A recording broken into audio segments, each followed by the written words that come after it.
جناب علی علیہ السلام ایک دیو مالائی کردار۔ یہ ایک نامور دانشور علی شریعتی کا کام تھا۔ آج سنگت میں گفتگو جاری تھی۔ درویش سے علی شریعتی نامی نامور مصنف اور ان کے کام کے متعلق پوچھا گیا۔ درویش نے کہا، میں اس کام سے آگاہ نہیں، ہاں البتہ ان کی تحریر کے عنوان علی ایک دیو مالائی کردار پر ضرور بات ہو سکتی ہے۔ جناب علی المرتضیٰ علیہ السلام سے منسوب واقعات، داستانیں اور اساطیریں ان کو ایک دیو مالائی رنگ میں پیش کرتی ہیں، کیونکہ انسانی تاریخ کی ایک ایسی ہستی کہ جن کی ولادت سے بھی ہزاروں برس پہلے ان کا ذکر مختلف اقوام میں موجود ہو۔ دنیا کے بیشتر بڑے بڑے مذاہب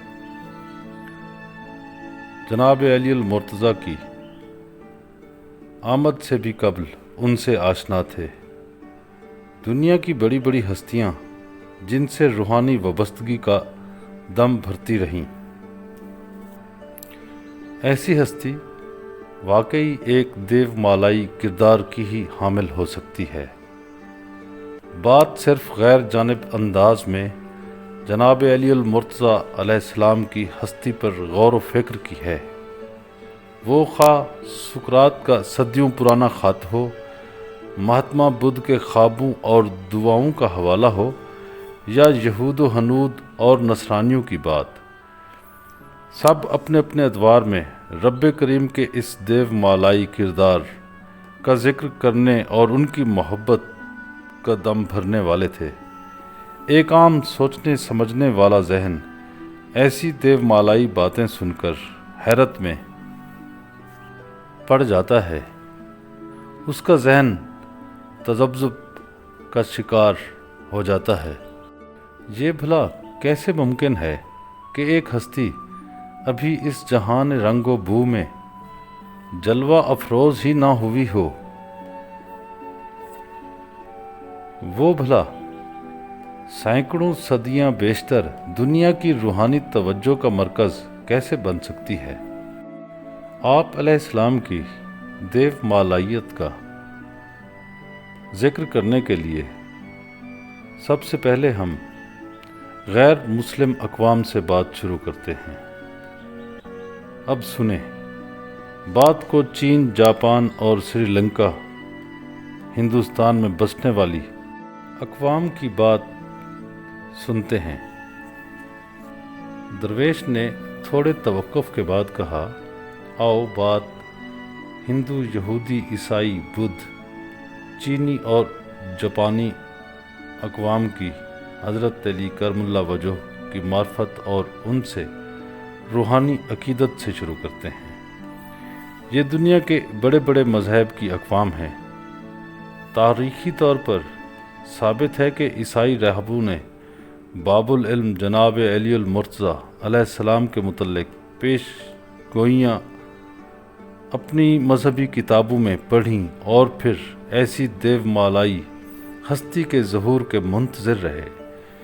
عیسائیوں سے پہلے اہل یہود اپنی قدیمی پیش گوئیوں سے آگاہ ہو کر عرب میں آباد ہوئے۔ وہ جانتے تھے کہ کائنات کے آخری نجات دہندہ عرب سے ہی جلوہ افروز ہوں گے۔ ادھر چینی اور جاپانی اقوام کے متعلق سید محمود گیلانی صاحب اپنی تحقیقی مقالہ اوم اور علی میں ذکر کرتے ہیں کہ چینی اور جاپانی زبان میں اوم کو آہوم یا اوہم کہتے ہیں۔ ایک یورپی مورخ ڈاکٹر ایڈورڈ ولیم نے لکھا ہے کہ چین اور جاپان کے لوگ اپنے ہر کام کے شروع کرتے وقت آہوم یا اوہم لکھتے ہیں، اور جب ان سے اس کا مطلب پوچھا جائے تو بتاتے ہیں کہ یہ ایک بہت بزرگ ہستی کا نام ہے۔ جو خدا کی دی ہوئی طاقت رکھتی ہے۔ قدیم ترین جاپانی زبان میں اوم کو اسی طرح دیکھتے ہیں اور لکھتے ہیں جیسے عربی کا لفظ حیدر لکھا جاتا ہے۔ اس سلسلے میں جرمنی کے ایک سیاح DHAK وولف نے کافی کام کیا ہے۔ ان کے کام کو لندن کے ایک پروفیسر جان ایمرسن نے ہسٹوریکل سوسائٹی کے زیر اہتمام ترجمہ کر کے چھاپا۔ مذکورہ سیاح نے جاپان کی نہایت قدیم تحریروں میں 1000 الفاظ دیکھے جو اوم، آہوم یا اوہم تھے۔ یہ لفظ سنسکرت کے اوم کے بالکل ہم معنی ہیں۔ سیاح لکھتا ہے کہ میں نے ٹوکیو کے عجائب خانے میں جب قدیم کتب کے سر ورق پر یہ لفظ دیکھا تو نگران سے اس کی وضاحت چاہی۔ عجائب خانے کے انچارج نے جواب دیا، یہ ایک مقدس اور متبرک نام ہے، یہ ایک عظیم الشان، جلیل القدر، ہستی کا واجب الاحترام نام ہے۔ انچارج نے بتایا، یہ لفظ آج کل قدیم رسم الخط میں نہیں لکھا جاتا اور اس کا طرز تحریر بھی تبدیل کر دیا گیا ہے، لیکن پڑھنے اور بولنے میں اس کا انداز وہی ہے جو آج سے 5000 سال پرانا تھا۔ سنگت 5000 سال پرانی تحریر کے ذکر پر حیران ہوئی۔ وہ کون سی ایسی 5000 سال پرانی تحریر ہوگی؟ عجائب خانے کے انچارج نے بتایا کہ وہ لفظ اوم، آہوم یا آہوم تھا۔ پھر سیاح نے انچارج سے پوچھا، وہ عظیم اور جلیل القدر ہستی کون ہے؟ انچارج نے جواب دیا، دنیا کے ایک بہت بڑے اور بہت ہی عظمت والے پیغمبر صلی اللہ علیہ وآلہ وسلم ہیں، جن کے ماتحت تمام رسول، صالحین اور رہنما ہیں۔ ان کو محمدیہ کہتے ہیں۔ ان پیغمبر صلی اللہ علیہ وآلہ وسلم کے ایک بہت ہی عالی مرتبت پرنس، شہزادے، ولی عہد اور وزیر ہیں، جن کا یہ نام اوم، آہوم یا اوہم ہے۔ قدیمی جاپانی کتابوں میں لکھا ہے، سورج اور زمین اوم کے ماتحت ہیں۔ وہ سورج کو جہاں چاہیں لے جا سکتے ہیں، غروب اور طلوع کر سکتے ہیں۔ یہ زمین اور اس کی تمام اشیاء ان کے اختیار میں ہیں۔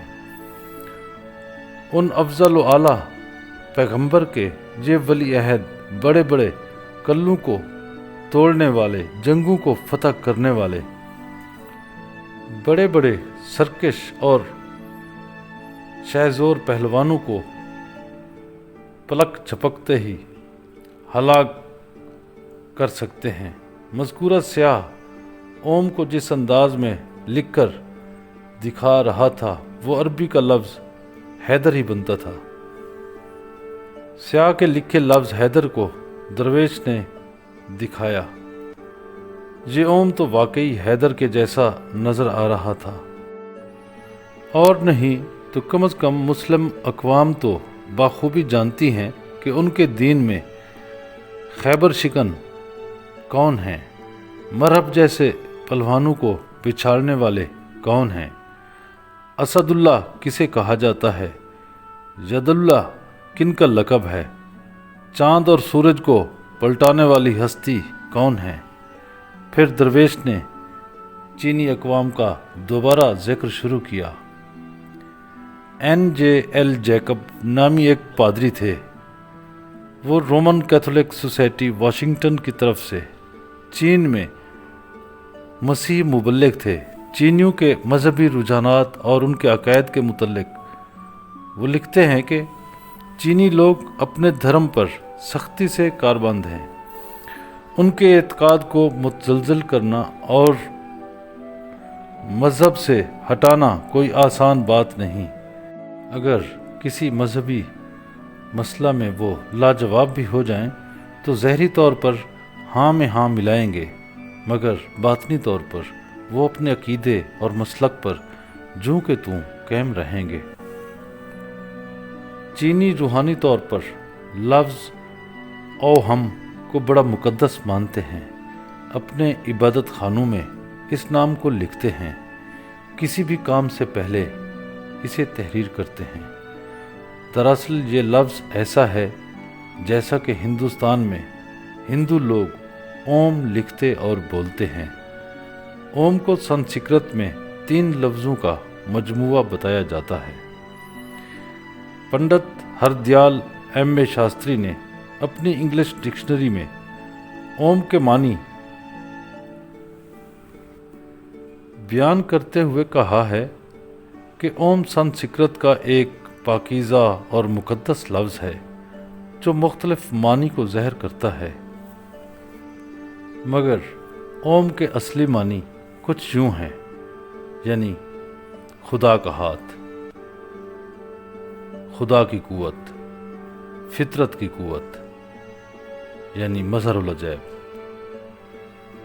مسٹر جگ لال فاضل سنسکرت نے اوم کے معنی کو کچھ اور وسعت دیتے ہوئے کہا کہ الف سے مراد ایشور یعنی خدا تعالی، واو سے مراد ورتان یعنی زبردست، اور میم سے مراد ماہت یعنی ہاتھ۔ اس سے مراد ہے کہ خدا کا ایک طاقتور ہاتھ۔ ہم مسلمان خدا کے اس طاقتور ہاتھ کو ید اللہ کہتے ہیں، ایسا طاقتور ہاتھ کہ جس نے خیبر کے سینکڑوں ٹن وزنی دروازے کو اکھیڑ کر دور پرے پھینک دیا۔ اوم سے ایک مراد زمین کا باپ یعنی ابو تراب اور بھگوان جی کے مکھڑے والا یعنی وجہ اللہ بھی ہے۔ اب بو تراب، وجہ اللہ، ید اللہ کسے کہا اور پکارا جاتا ہے؟ اللہ کے ہاتھ، جس کے متعلق حضرت علامہ اقبال بیان کرتے ہیں کہ ید اللہ فوق الجماد، قرآن مجید نے یہ کس کی شان میں کہا ہے؟ ید اللہ، وجہ اللہ، اسد اللہ کی مختصر تعریف کے بعد درویش نے اوم کے متعلق کہا، یہ ہندوستانی لفظ اوم چین اور جاپان کے آہوم اور او ہم کے ہم معنی ہے۔ چینی اور جاپانی بھی اس لفظ سے ہندوؤں کی طرح روحانی وابستگی رکھتے ہیں۔ درویش چند ثانیوں کے لیے خاموش ہوا اور پھر بولا، اس ساری بات کے بتانے کا مطلب یہ ہے کہ ہم اللہ تعالیٰ کی طرف سے پوری انسانیت کے نجات دہندگان کی پہچان کر سکیں، کیونکہ ان کی پہچان کے بغیر ہم پر باب العلم یعنی علم کے دروازے و دریچے نہیں کھل سکتے، اور نہ ہی ہم علم کے شہر میں داخل ہو سکتے ہیں۔ باب العلم سے رسائی کے بغیر ہماری تمام تر علمی، عقلی، سائنسی پیش رفت کسی کام کی نہیں، کیونکہ کوئی بھی علم، خواہ اس کا تعلق کسی بھی شعبہ زندگی سے ہو، جب تک انسانیت کی خیر کے لیے استعمال میں نہیں لایا جاتا، ہم اسے علم شمار ہی نہیں کر سکتے۔ ایسے علوم علم نہیں بلکہ شر اور جہالت ہی تصور ہوتے رہیں گے، اور پھر یوں ہی یہ سائنسی اور فنی علوم انسانیت کی خیر کے لیے استعمال ہونے کی بجائے اجارہ دار اور استحصالی قوتوں کے اعلیٰ کار اور ٹولز کے طور پر استعمال ہو کر انسانیت کا مستقبل مخدوش بنائے رکھیں گے۔ درویش نے سلسلہ کلام پھر چینیوں سے جوڑتے ہوئے کہا، اگر چینیوں سے پوچھا جائے او ہم کیا چیز ہے اور یہ کس کا نام ہے اور اس کا مطلب کیا ہے، تو وہ فوراً جواب دیں گے کہ وہ ایک بڑے عالی مقام لے کے احترام پیغمبر کے جانشین اور کئی مقام کا نام ہے، جن کے قبضہ و اختیار میں دونوں جہانوں اور زمین و آسمان کا انتظام و انصرام ہے۔